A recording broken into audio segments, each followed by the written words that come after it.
Luck मुंतज़िर हम रहे या नबी कब तलक मुंतज़िर हम रहे या नबी अपना जलवाए अतहर दिखा दीजिए आप ज़ीनत अज़ल की है खैरुल वरा आप रौनक अबद की है सल्ले अला आप खैरुल बशर वजहे कोनो मकान पार बेड़ा हमारा लगा दीजिए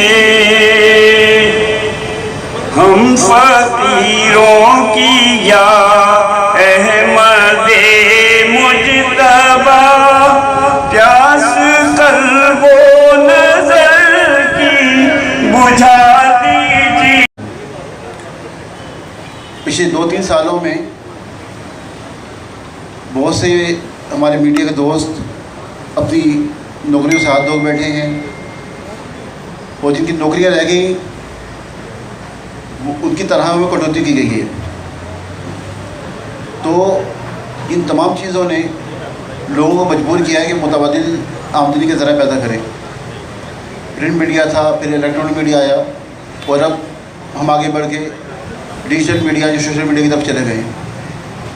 तो अब सोशल मीडिया और डिजिटल मीडिया हमारी ज़िंदगियों का और बहुत सारे लोगों के रोज़गार का एक अहम ज़रिया है। तो क्लब ने इस साल जो अपनी प्लानिंग की थी, जो मनसूबाबंदी की थी हमने जनवरी में, उसमें हमने तय किया था कि क्लब में हम एक स्टूडियो बनवाएंगे ताकि जो हमारे दोस्त फ्रीलांस काम कर रहे हैं, जो यूट्यूब पर काम कर रहे हैं, वो उनको एक कुछ सहूलियात फराहम हो सके, वो किसी एक जगह पर बैठ के काम कर सकें। और आज अल्हम्दुलिल्लाह वज़ारत इंफॉर्मेशन टेक्नोलॉजी और टेलीकॉम के ताउन से वो स्टूडियो तैयार है। इसके लिए अमीन भाई से हमने रब्ता किया, हमारे बहुत ही प्यारे भाई हैं ज़ैन अली, अगर यहाँ मौजूद हों तो उन्होंने इब्तिदा की इस काम की। अमीन भाई से मुलाकात की, अमीन भाई को हमने ब्रीफ़ किया और अमीन भाई ने पहली ही मुलाकात में इसको डन कर दिया। तो मेरा एक अच्छी क्लैपिंग होनी चाहिए अमीन भाई के लिए, इन्होंने हमारे लिए बहुत बड़ा काम किया है। और आज इस स्टूडियो के बनने के बाद कराची प्रेस क्लब पहला पाकिस्तान का क्लब है जहाँ पे कोई स्टूडियो मौजूद है। इससे पहले किसी क्लब में कोई स्टूडियो मौजूद नहीं है और किसी क्लब ने अपने सहाफ़ियों के लिए, अपने लोगों के लिए इतनी अच्छी अरेंजमेंट नहीं की है। उसके साथ साथ 2-3 लोग और हैं जिनका नाम लेना चाहूँगा। एक हैदर अली भाई हमारे डॉन के कैमरामैन भी हैं, मुर्तज़ा भाई हैं। इन लोगों ने बहुत ज़्यादा कोऑपरेट किया है और बहुत अच्छी चीज़ें हमें गाइड किया ओवरऑल इस तमाम चीज़ मामले के हवाले से। और आज जो चीज़ें आप देख रहे हैं उनकी गाइडेंस रही है। अब मैं दोस्तों से कहूँगा कि हमने एक चीज़ बना के दे दी है, इसको इस्तेमाल करें, इसको चलाएं, इसको और अपनी आमदनी की तरह बढ़ाएं। आपको कोई भी चीज़ चाहिए, यहाँ पर इस वक्त हमने वॉइस ओवर रूम भी मौजूद है, स्टूडियो भी है, सिस्टम भी है, NLE भी हम हायर कर रहे हैं। तमाम चीज़ें अवेलेबल होंगी, यानी एक यूट्यूबर को, एक फ्रीलांस सहाफ़ी को जो जो चीज़ें चाहिए होंगी वो यहाँ मौजूद होंगी। अब मैं प्रोग्राम को आगे बढ़ाता हूँ और सदर मोहतरम को फाजिल जमीली साहब को दावत दूँगा कि वो खुद वाली पेश करें।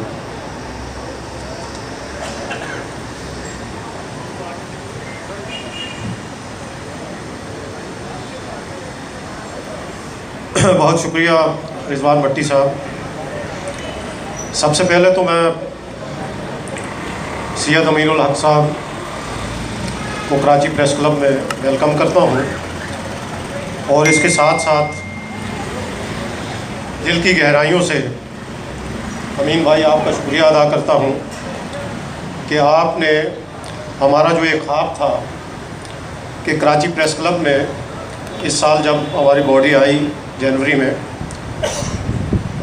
तो जैसा कि भट्टी साहब ने भी निशानदेही की कि इस वक्त जो एक मीडिया में बुरानी सूरत हाल रही है पिछले कुछ वर्षों से, तो उसमें हमारे बहुत सारे साथी न सिर्फ बेरोज़गार हुए बल्कि उनकी तनख्वाहों में कटौतियाँ हुई, और जिस तरह प्रिंट मीडिया डिक्लाइन की तरफ है और इलेक्ट्रॉनिक मीडिया में एक इंतशार की कैफियत है, और उसके आगे अब एक जो फ्यूचर नज़र आ रहा है ऑल ओवर द वर्ल्ड वो डिजिटल मीडिया का है। तो हमारा ये एक रिज़ॉल्व भी था और ख्वाब भी था कि हम कराची प्रेस क्लब में एक डिजिटल स्टूडियो बनाएं जिसमें वो तमाम फैसिलिटीज़ मौजूद हों जिनको इस्तेमाल करते हुए जो हमारे साथी हैं कराची प्रेस क्लब के मेंबर्स हैं वो इस्तेफ़ादा कर सकें, वो अपनी वीडियोस बना सकें, अपना जो भी वो यूट्यूब के लिए बनाएं या सोशल मीडिया के जो दीगर प्लेटफॉर्म्स हैं उनके लिए बनाएं, तो उनको ये सहूलत यहाँ दस्तयाब हो। और इस सिलसिले में आपने हमारी मदद की, इसके लिए एक बार फिर मैं आपका शुक्रिया अदा करता हूँ। कराची प्रेस क्लब हमेशा से आपका घर रहा है, आप भी इसी शहर के हैं, हम भी इसी शहर के हैं।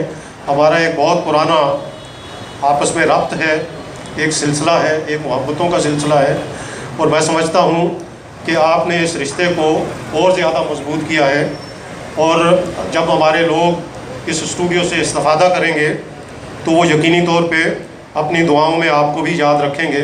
मैं एक बार फिर आपका दिल की गहराइयों से शुक्रिया अदा करता हूँ और आपसे दरख्वास्त करता हूँ कि आप आएँ और हमारे मेम्बरान से खिताब फरमाएँ।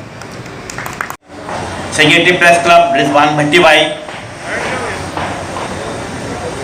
बड़े बड़े नाम यहाँ बैठे हैं, मकसूद यूसुफी भाई हों, खानदादा साहब हों, मुजाहिद बरेलवी हों, खाबर भाई बैठे हैं, रेहान हाशमी हमारा शुबे इत्तलात का है, राब्ता कमेटी से हमारे शकील भाई बैठे हैं, आज़िज़ जमाली को भी मैं देख रहा हूँ यहाँ मौजूद है। आई विश के हसन भाई भी होते, शहर में नहीं है मेरा हाल है। और मैंने मलिक साहब से भी बात की थी, शायद उनको भी आना था, शायद वो पहुँचे नहीं, लेकिन उन्होंने मुझसे कमिटमेंट की थी कि वो आएंगे। और मैंने फ़हीम को भी फ़ोन किया था, but unfortunately is not here, in fact he not pick up my phone. तो एनीवे मेरी क्या ख्वाहिश है कि आज अल्हम्दुलिल्लाह, जिसे कहते हैं बड़े फ़ख्र की बात है कि इस शहर में कराची प्रेस क्लब पाकिस्तान का one of the best press club, जो अपनी जमहूरी रवायत के मुताबिक सबसे आगे चलता है, जो पूरे पाकिस्तान को लीड करता है। कराची प्रेस क्लब का शुमार पाकिस्तान के उन चंद लोगों में, उन चंद इंस्टीट्यूशन में होता है जहां पर गुज़श्ता कई दहाइयों से बाकायदगी से इंतखाबात का इनेकाद किया जाता है। नंबर 2, एहतसाब का अमल भी यहाँ पर मौजूद है, अकाउंटेबिलिटी भी यहाँ पर मौजूद है। और इसी जगह पर, इसी बिल्डिंग के अंदर बैठ के बला तफरीक, रंग व नस्ल और सियासी नज़रियों से बाला तर होकर तमाम लोगों को फैसिलिटेट किया जाता है। फरहान भाई बैठे हुए हैं, हमेशा हमें कभी भी कोई प्रॉब्लम होती है, वी ऑलवेज कॉल इम्तियाज़ फरहान, हम इनसे रिक्वेस्ट करते हैं और हमेशा ये फैसिलिटेट करते हैं। तो ये मैं समझता हूँ कि इसका क्रेडिट आपके लीडरशिप को, लीडरशिप के साथ कि यहाँ पे जो सहाफ़ी जो ब्रॉड माइंड है उन तमाम लोगों को जाता है कि आपकी कोशिशों से ये तमाम चीज़ें बेहतर से बेहतर हो रही होती हैं। और हमेशा एक unique credibility Karachi press club का मौजूद रहा है। आज जब डिजिटल स्टूडियो की बात हो रही थी तो मैं आपको थोड़ा सा बैकग्राउंड बताता हूँ कि इस प्रेस क्लब में मुझे याद है कि मैं 80 की शुरू के दहाई से आना जाना रहा है। जब मैं 79-80 में APMS तलबा तंजीम का मरकज़ी सेक्रेटरी इत्तलात था, तो कभी जंग, हुर्रियत, मशरिक मुख्तलिफ जगहों पे आना होता था, तो हम प्रेस क्लब में आके एक कप मैं और बदर अकबल चाय पी लिया करते थे। तो मेरा आना जाना उस वक्त से यहाँ पे मौजूद है। तो डेफिनेटली मेरा ख्याल है कि माजी के हवाले से मेयर साहब भी कुछ ना कुछ कंट्रीब्यूट करते रहे हैं। फारूक सत्तार जब हमारे मेयर थे तो मेरा ख्याल उनको ये खूबियाँ जानते हैं कि ये बिल्डिंग बलजात के मिनिस्टर थे, तब भी वो यहाँ पे कंट्रीब्यूट करते रहे हैं। जी जी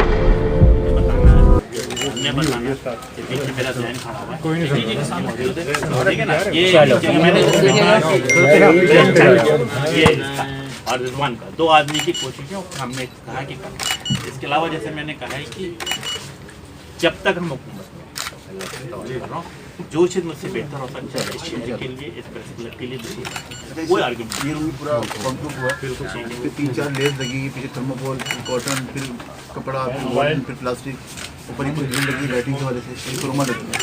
इसके जहाँ पर एक मिनट कोई चीज़ शूट कर ले, तो जहाँ पर क्रोमा चल रहा है हर जगह, तमाम लोगों को क्रोमा भी लगवा दिया।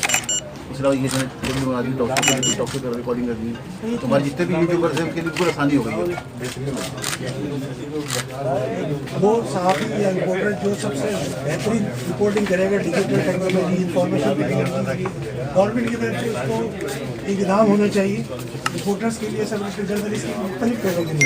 ये एक अनाउंस आप कर दें अगर आप नहीं, इसको हम अपने मिनिस्ट्री में बिल्कुल इस प्रपोजल को देख लेते हैं। इस proposal is very very good, बिल्कुल इसको हम अगले साल के लिए कुछ ना कुछ कर देंगे। जो वेब चैनल अमीन भाई काम कर रहे हैं और अच्छे से है और अच्छा काम कर रहे हैं, उनके लिए भी तो कोई पॉलिसी या कोई काउंटिंग ऐसी कोई होना चाहिए किसी जगह के, ये इनकी जो है ये गुड लिस्ट में है, ये इनकी वर्किंग अच्छी है, तो उनकी मेहनत जो है वो कारामद होगी किसी जगह पे। देखो ये क्योंकि ये मेरी मिनिस्ट्री से रिलेटेड नहीं कर, ये करेगा ministry of information and broadcasting के साथ, ठीक है।